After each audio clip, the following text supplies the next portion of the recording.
Kanalıma hoş geldiniz. Bugün sizlere hiç kökü kalmayan orkideyi nasıl kurtarabiliriz? Bu tekniği göstereceğim. Bazen orkidelerimizin kökleri tamamıyla çürüyüp maalesef ölebiliyorlar.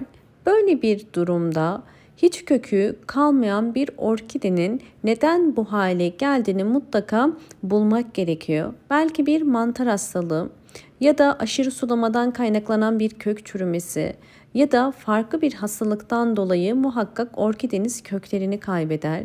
Böyle bir durumda önemli olan önce orkidenizin bu hastalığını tespit edip buna göre tedavi uygulamak ve daha sonra da orkidenizde bir hastalık kalmadığından emin olduktan sonra gövde kısmını köklendirebilmek için değişik teknikler uyguluyoruz.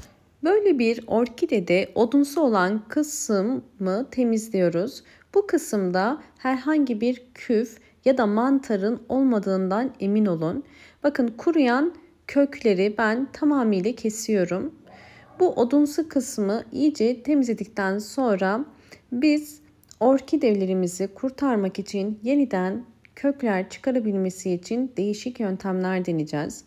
Evet, bu orkidemin gövde kısmını temizledim ve şimdi bu orkidemi kurtarabilmek için yeni kökler ve yapraklar çıkarabilmesi için orkidemi su kültürü uygulayacağım. Fakat bu uygulayacağım su kültürü diğerlerinden farklı. Bakın, bu odunsu kısım direkt suyun içerisine girdiği zaman ile küflenip maalesef gövdeyi tamamıyla kaybedebiliyoruz. Ben ise bugün sizlere odunsu kısmı suya koymadan sadece bakın bu odunsu kısma bir ip bağlayarak nasıl yeniden köklendireceğinizi göstereceğim.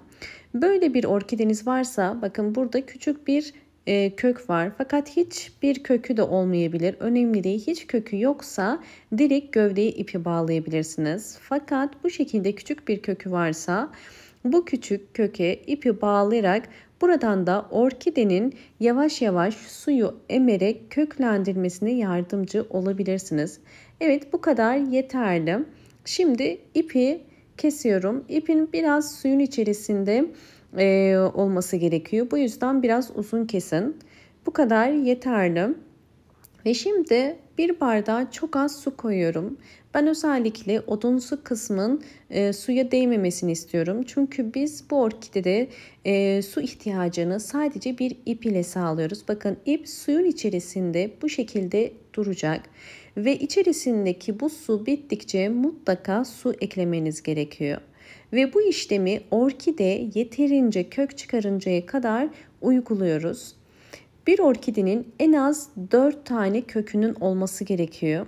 Ve orkidemizin 4 tane kök ya da 5 tane kök çıkarıncaya kadar bu suyun içerisinde tutacağım. Bu aşamada mutlaka bol ışık alan bir pencere kenarına da koymanız gerekiyor. Ve bu orkiden bu şekilde bakın, yakından da gösterdiğim zaman odunsu kısmı suya değmiyor. Sadece ip ile suyu sağlamış oluyoruz. Daha fazla su koymayın. Bu esnada size daha önce bu yöntemle köklendirdim bu orkidemi de göstermek istiyorum.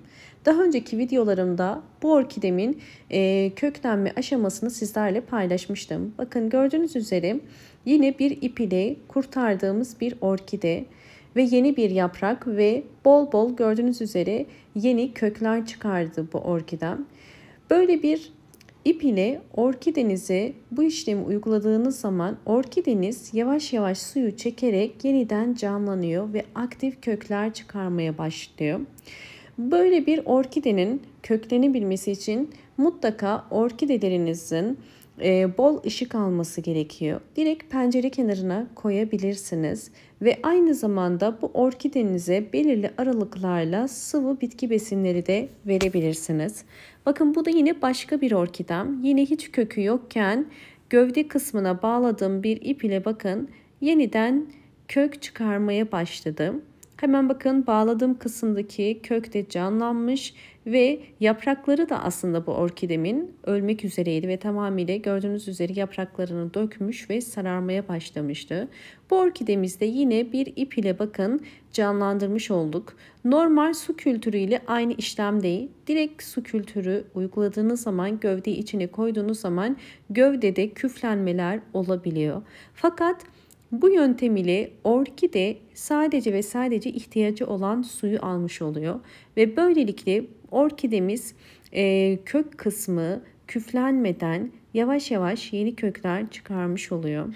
Bu tarz köksüz orkidelere kesinlikle dışarıdan bir hormon ilacı vermenize gerek yok.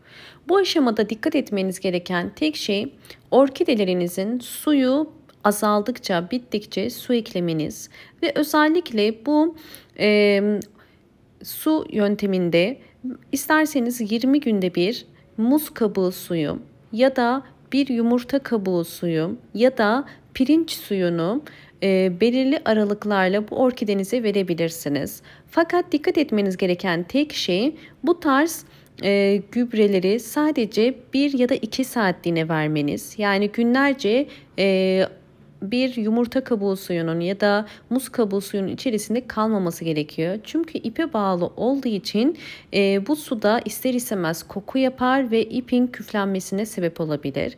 Bunlar bizim uyguladığımız doğal sıvı bitki besinleri olduğu için bir ip ile uyguluyorsanız sadece 20 günde bir 2 saatliğine bu suda tutup daha sonra normal arıtma suyuna koyabilirsiniz. Özellikle gübre verip vermediğimi soranlar için bu kısmı da açıklamak istedim. Fakat hiçbir gübre vermeseniz bile sadece bir suyun içerisinde bol ışık alan bir yere koyarsanız yine orkideniz özellikle bu mevsim tam bir orkidelerin yeniden kök çıkarma, yaprak çıkarma mevsimi olduğu için çok iyi sonuçlar alabilirsiniz. Umarım bu videom sizler için faydalı olmuştur. Eğer videomu buraya kadar izleyip beğendiyseniz hemen beğen tuşuna basıp kanalıma da abone değilseniz eğer bana destek olmak için abone olabilirsiniz. Bol bol yorumlar yapıp yorumlar kısmında da sorularınız varsa sorabilirsiniz. Hoşça kalın, sağlıkla kalın.